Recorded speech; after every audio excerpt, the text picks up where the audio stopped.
આજે તો સીએનજી પર હોય ક્યાં કંઈક થયું એવું. કેમ છો મારા ભાઈ? જય માતાજી, જય શ્રી કૃષ્ણ. ખબર પડી ગઈ ને આપણે નીકળી ગયા ધંધુકા જવા. ધંધુકા પહેલા આપણે જવાનું હતું ખોડિયાર હોટલ. ખોડિયાર હોટલ નું કઈ નાખ્યું પ્રમોશન ને પછી મારા જીજીને ચા પાઈ દીધી. આને પ્રમોશન કરીને નીકળી ગયા દુકાને જવા. દુકાને પહોંચ્યા ભાણો જતો તેના ઘરે. ઘર ભેગું થાને ભાઈ. પછી ઘડીક જોતા ચા આવી ગઈ. આ રેવા દો યાર, મામલો મેદાને આ છે. તો ભાઈ હાસુ મામલો મેદાને હતો. પછી આ તો ઘોડા જેવું તબડીક તબડીક કરતું હતું.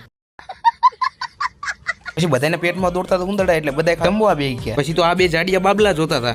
અબે સાલે, ગાડીની ચાવી મળી ગઈ હતી ને કિશન વચ્ચે રહ્યો હતો. ગાડી તો મળી ગઈ પણ ગેસની ટાંકી ફૂલ કરવાની. પછી ચાવી આપણી હાથમાં હોય એટલે ગાડી તો આપણા હાથમાં હોય જ ને. શાબાશ બેટા. પછી પુલ ઉપર ચડીને આવી ગયા સીધા સીએનજી પંપે. સીએનજી પંપે પોઈ ગયા ત્યાં તો અહીંયા લાઈન હતી. પંપે લાઈટ નથી એટલે અમે પાછા વળી ગયા. ધંધુકામાં કામ હતું એટલે મંદિર આવી ગયા. ત્યાં તો કોઈ મોરે મોરો દઈ દીધો. પછી ભાઈબંધને ગાડી પાછી લઈ પડીને પછી ભાઈ આપણે મારી દીધો ટર્ન. પછી અમે આવી ગયા સીધા ગુરુકૃપામાં. આપણે અંતર લેવાનું હતું એટલે ભાઈ વ્હાઈટ અજમેર લઈ લીધું. પછી આ છે ભાઈ અમારો કોલેજ રોડ. પછી ગાડી પાર્કિંગમાં મૂકીને ચા દઈને નીકળી ગયો હું સીધો ઘરે જવા. આજનો બ્લોગ ગમે તો વિડીયોને લાઈક ફોલો કરતા જજો.